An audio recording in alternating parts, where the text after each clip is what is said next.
It is very sad for us as an organization and the partners that we work with in our communities.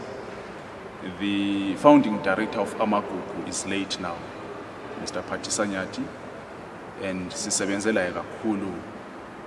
Mina personally, I worked with him for the past 10 years.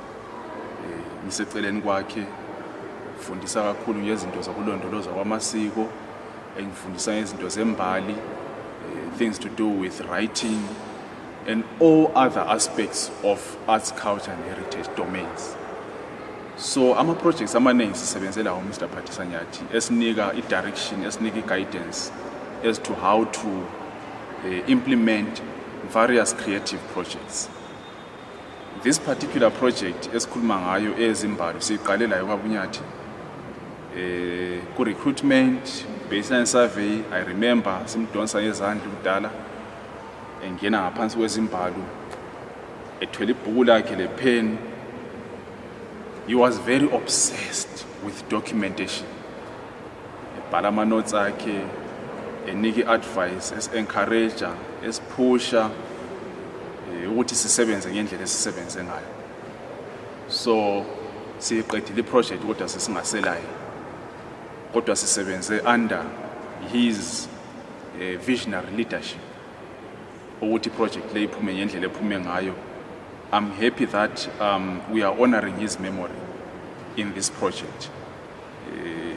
Some people may call it goodwill, because how we concluded the project, it was based on what he advised us to do. Sincedisile sibili bathi ibambe kanje lenze sola phana, exhibition yeni ibambe kanje, ibhuku lizabe lilalokho, how to interpret imisebenzi yena le iyachiya ngabathwa ezimbalweni. So sibuhlungu kakhulu. As we cry and mourn his loss, we are also celebrating his powerful vision and mission ku preservation of indigenous cultural heritage.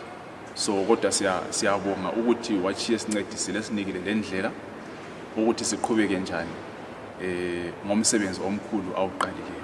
Hayi ukuthi ungatho akuthomba nje ukuthi bese behlala abathwa ibhalabhala liyahamba ngabantu abangalimiyo. Hayi it doesn't make sense. Angazi kumbekini liyakuzwa kimi ayakuvuma kwakulento abayenza. Kanti indaba mina kangikaboni umvundla selakela ubona makhumalo. If I think about Nyathi, there is one thing I learned a lot from him, is his spiritual connection with every project that he did, specifically this project. He was so spiritually attached to it. It was like, I remember we would wake up in the morning, and when I meet him there at the gallery, like on our way to Matobo, he would come to me and say, "Hey Spinks, upupeni, Fanam, upupeni. Upupeni, you must have seen something. This is very spiritual." You know, he made me understand Africa in a different way. I think people always look at Africa in just plain sight, where you go and see tribal art and you think that's Africa. Africa is beyond that. I feel like Africa was the purest form of how God wanted human beings to be. Africa, before colonization and all that, was so pure because we could communicate with nature. We're so in touch with our spiritualism and who we are. We actually knew who we are, and everything was perfect. And Nyathi, his main aim was for us to refine that history that's lost. And that's why I think understanding these rock paintings is actually the genesis of us refining and building our history. So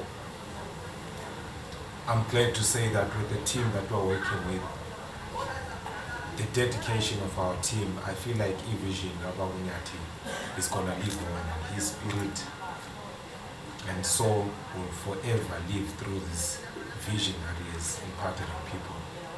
Because I know it won't end with us, but the next generation and generations to come.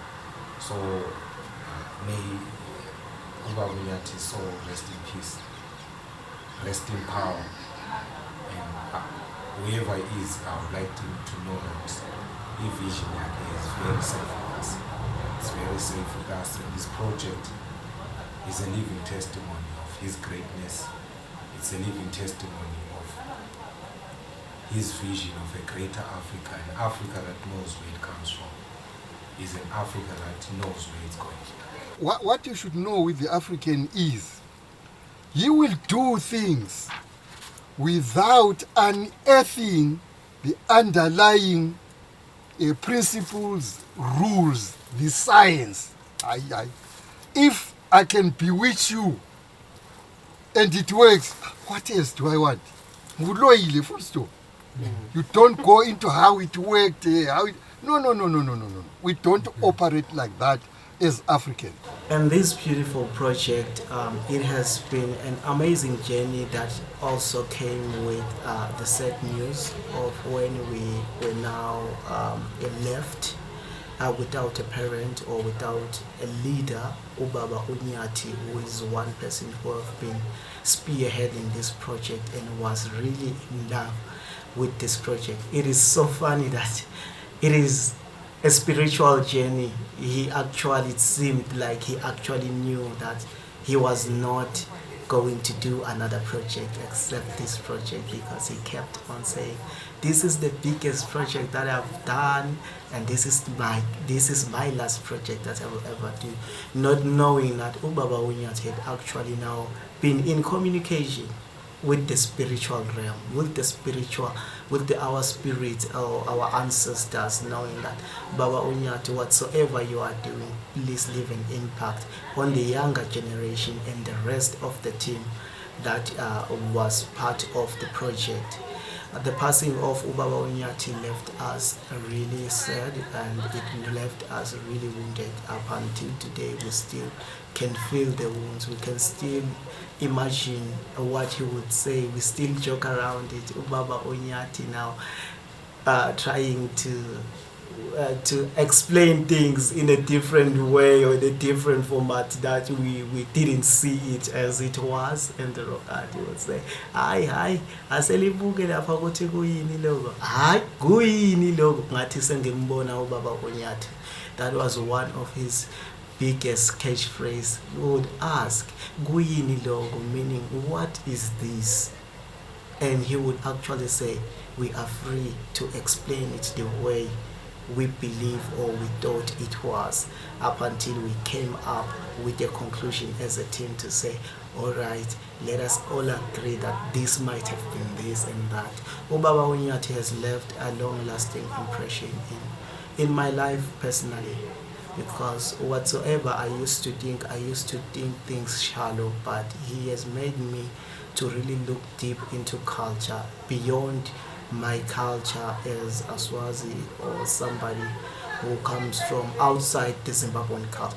He has made me to understand that whether you are Zimbabwean, whether you are Swazi, whether South African, whether you are Tswana, all countries in Africa, we share the same bloodline. We share the same blood through our ancestors, and the way we are living is just the same way that other people in other countries are living. The only difference is the language that we might be speaking. But if you actually look deep into the languages themselves, you find that at the end, most of the languages, they just also connect with the other. That's what I loved about Ubaba Nyathi. It is so sad that we no longer have him part of the project physically, but we still have him in our minds and also in the books, and the book that he had actually initially started writing about the project of Guyini Logo, which is about the documentation of this beautiful rock art that we can only find in Matobo in 117.